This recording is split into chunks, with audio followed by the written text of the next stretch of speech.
Les obligations administratives de l'organisateur. Voici un tour d'horizon des principales obligations administratives auxquelles vous devrez répondre selon les caractéristiques de votre compétition. Déclaration en mairie ou en préfecture, traversée de voies de circulation, débit de boissons, espace naturel protégé, déclaration, autorisation fédérale, propriétaire foncier, SACEM, autant de raisons ou d'interlocuteurs qu'il faudra, selon votre organisation, contacter. La déclaration en mairie ou en préfecture. En principe, si la compétition se déroule sur une seule commune, c'est le maire qui doit être avisé de votre organisation. Le maire dispose des pouvoirs de police dans sa commune pour assurer le bon ordre public, la salubrité publique et surtout la sûreté publique. Ce qui consiste à assurer le maintien de l'ordre dans les lieux publics et notamment dans les endroits où se font de grands rassemblements de personnes. Cela consiste également à organiser les secours sur la commune. Si la manifestation se déroule sur plusieurs communes, c'est à la préfecture qu'il faudra adresser sa déclaration. Dans la plupart des départements, cette démarche est maintenant centralisée sur le portail manifestationsportive.fr qui dispatche ensuite les informations aux autorités compétentes. Dans le dossier, l'autorité administrative examine la demande et vérifie notamment la mise en place d'un dispositif de sécurité et de secours adapté. Est-ce que vous facilitez l'intervention des secours? Est-ce que vous respectez les règles de circulation et de stationnement? Est-ce qu'il y aura des installations temporaires prévues? Est-ce qu'elles répondent aux obligations légales et réglementaires? Est-ce que vous vous engagez à remettre en état le domaine public? L'autorité vérifiera que vous disposez des garanties d'assurance nécessaires. On vous demandera en général un descriptif sommaire et schématique du parcours, avec notamment les dénivelés, les principales caractéristiques du parcours, le matériel utilisé par les compétiteurs, la durée prévue pour l'épreuve et les temps de référence, le niveau technique et les compétences indispensables à posséder pour réaliser le parcours, la désignation des points de secours, des points de réchappe, le nombre et le positionnement des ravitaillements, un descriptif portant sur la nature des terrains traversés, ainsi que les restrictions ou les conditions particulières rencontrées en matière de protection de l'environnement. La nature des classements effectués, le montant et la répartition des primes offertes aux concurrents est en général demandée. Enfin, le service instructeur pourra également requérir du résultat des démarches entreprises auprès des propriétaires des terrains qui seront traversés par la compétition. Alors, revenons justement sur l'espace naturel protégé. Selon la nature de l'espace protégé, il s'agira de produire une déclaration ou une autorisation auprès du gestionnaire. Attention, les restrictions sont très fortes dans les zones cœur des parcs nationaux. En général, il s'agira de prévoir vos démarches plusieurs mois, si ce n'est une année en avance, et vous n'avez pas du tout la certitude d'obtenir l'accord de la direction du parc national. Ces restrictions dans les parcs nationaux sont d'autant plus fortes que les directeurs ont en général à cœur de ne pas montrer d'images de foule dans leurs parcs nationaux. Donc je dirais que les chances maintenant sont assez réduites d'avoir les autorisations nécessaires. Le cas des parcs naturels régionaux est différent. En soi, le statut de parc régional n'implique pas de protection environnementale. En réalité, cette protection n'est acquise que dans les zones où il y a des réserves naturelles ou des zones Natura 2000 ou d'autres zones de protection du biotope. Chaque zone a sa propre réglementation et il va donc falloir regarder dans le décret ministériel de création ou l'arrêté préfectoral correspondant pour prendre connaissance des limitations réglementaires qui ont trait à cette zone. Cette réglementation, elle peut être très diversifiée. Dans certains territoires, il n'est pas possible d'organiser de rassemblements, de compétitions. Dans d'autres, on n'a pas le droit d'effectuer de la publicité, par exemple. Donc, si on a des sponsors sur un dossard, voilà, il faudra voir si c'est autorisé ou pas. Bref, En tout état de cause, il vous convient de prendre connaissance avec les contraintes de protection de chacun des espaces et vraisemblablement de contacter le gestionnaire de la zone. Pour cela, vous trouverez la plupart des informations sur les sites des DREAL ou sur le site www.reserve-naturel.org, réserve et naturel au pluriel. Concernant les voies publiques ouvertes à la circulation, une autorisation est à formuler par le biais du CERFA 15 824 étoile 03 et ce formulaire devra être fourni à la mairie pour les voies communales et à la préfecture pour les routes nationales ou départementales. Pour les épreuves chronométrées, le préavis est de 2 mois et vous devrez avoir l'avis de la fédération délégataire, donc de la FFME pour le ski alpinisme. La présence de signaleurs est obligatoire. Les signaleurs doivent être majeurs, titulaires du permis de conduire et vêtus d'un vêtement à haute visibilité, par exemple une chasuble fluorescente. Leur rôle est de rendre visible l'épreuve aux utilisateurs de la route et de faire respecter la priorité qui aura été décidée avec le gestionnaire de la voie publique, à savoir soit une priorité pour la course, soit une priorité pour les véhicules. Toutes les manifestations lucratives, sportives, récréatives ou culturelles concernant plus de 1500 personnes doivent obligatoirement effectuer une déclaration au maire et en préfecture. Le seuil est fixé à 5000 participants pour les manifestations non lucratives. Concernant les débits de boissons, l'article L 3335-4 du Code de la santé publique prévoit que la vente et la distribution de boissons est interdite dans les stades, les gymnases et d'une manière générale dans tous les établissements d'activité physique et sportive, pour ce qui est bien sûr des boissons alcoolisées. Il existe cependant une dérogation qui peut être accordée par le maire aux groupements sportifs agréés. Pour obtenir cette dérogation, il convient de déposer votre dossier auprès de la mairie au moins 3 mois avant la compétition. Attention, l'usage de véhicules à moteur et notamment de motoneige est de manière générale interdite en montagne. Seuls les usages à vocation professionnelle sont autorisés à circuler en dehors des voies de circulation ouvertes. Prenez contact avec la mairie pour vérifier dans quel cas de figure vous vous trouvez. L'hébergement des mineurs. Pour l'hébergement collectif de mineurs, la règle générale est le régime déclaratoire auprès des services jeunesse et sport, donc de la direction départementale de la cohésion sociale, avec des obligations en termes d'encadrement. C'est le code de l'action sociale et des familles. Toutefois, si la compétition est inscrite au calendrier fédéral des compétitions et si le séjour est organisé par un organe déconcentré ou un club affilié, le séjour n'est pas soumis à déclaration. C'est l'instruction 06-192 JS du 22 novembre 2006. Un sujet qui peut vite devenir épineux et qui n'est pourtant pas souvent pris en compte par les organisateurs, c'est celui de l'accord des propriétaires des terrains traversés. On croit souvent, à tort, que la montagne appartient à tout le monde et donc à personne. Il n'y a rien de plus faux, la montagne appartient toujours à quelqu'un. Souvent, c'est en bonne partie la commune au travers de son domaine privé. Souvent, c'est aussi à l'État, pour notamment ce qui est des forêts domaniales. Mais en réalité, elle appartient le plus fréquemment à des propriétaires privés, du fait de l'intérêt que représentaient les alpages par le passé. Théoriquement, l'accord du propriétaire privé devrait être obtenu pour passer chez lui. Devant la taille de certains parcours et le nombre important de propriétaires potentiellement concernés, compte tenu aussi de la tolérance accordée au passage sur les chemins répertoriés comme tels, ces démarches sont rarement, voire jamais effectuées. Rappelons cependant quelques règles de bon sens pour éviter toute anicroche avec les propriétaires.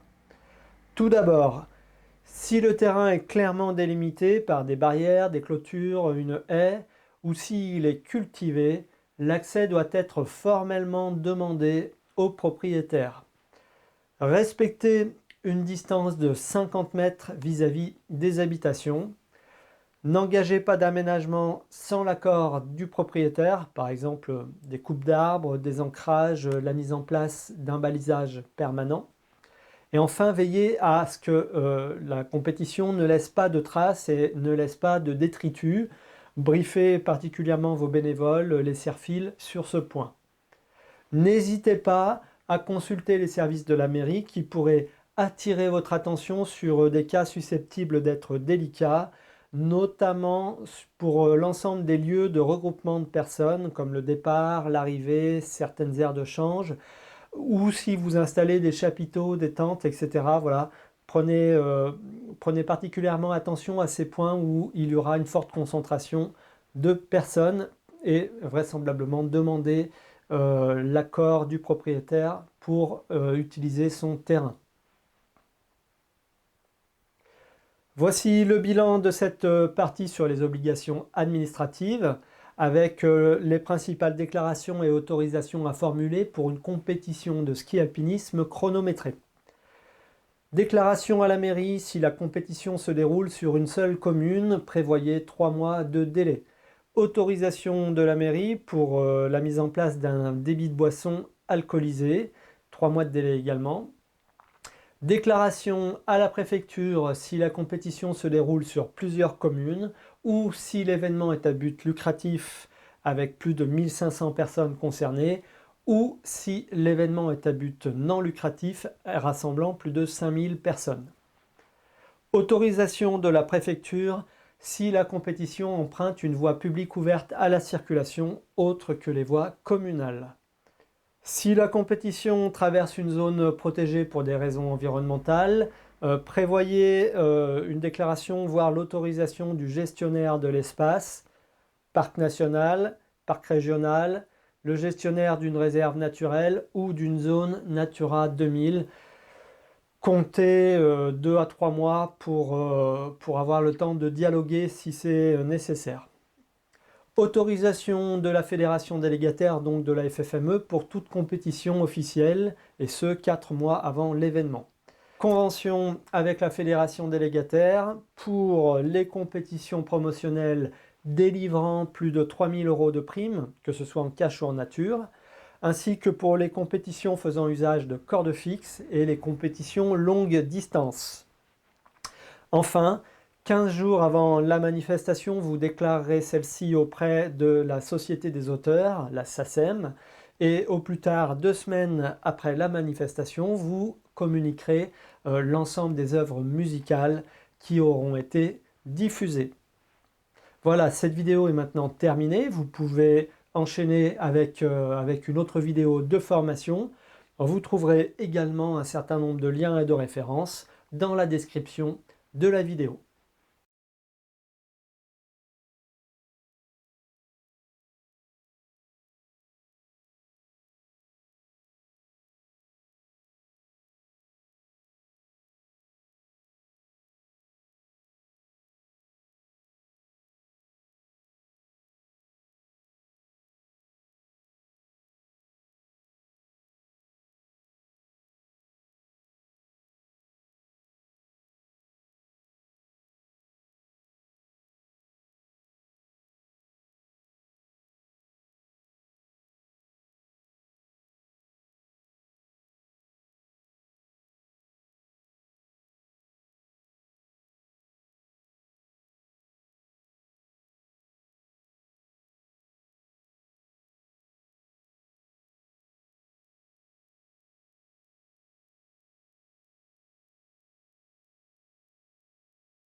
Concernant la SACEM, donc si vous diffusez de la musique sur les haut-parleurs, il conviendra 2 semaines avant la compétition de faire une déclaration auprès de la Société des auteurs,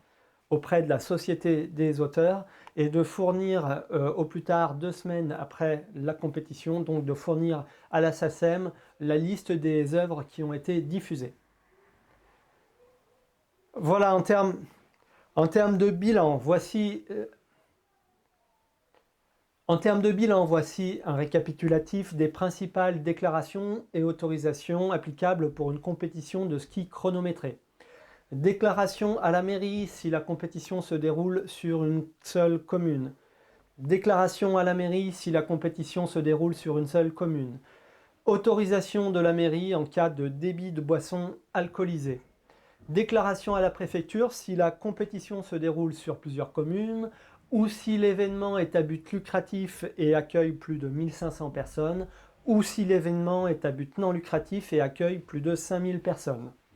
Autorisation de la préfecture si la compétition emprunte une voie publique ouverte à la circulation.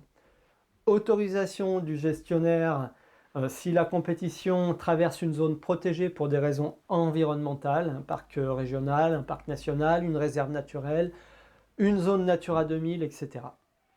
L'autorisation de la fédération délégataire pour toutes les compétitions officielles.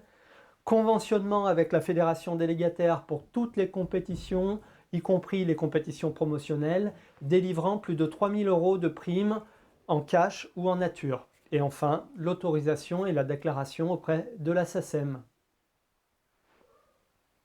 Vous trouverez dans la description des liens vers la plupart des démarches administratives.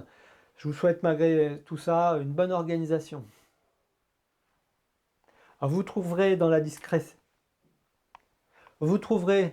description de cette vidéo les liens qui correspondent à la plupart des documents cités. Et puis je vous invite à poursuivre la formation avec les vidéos suivantes.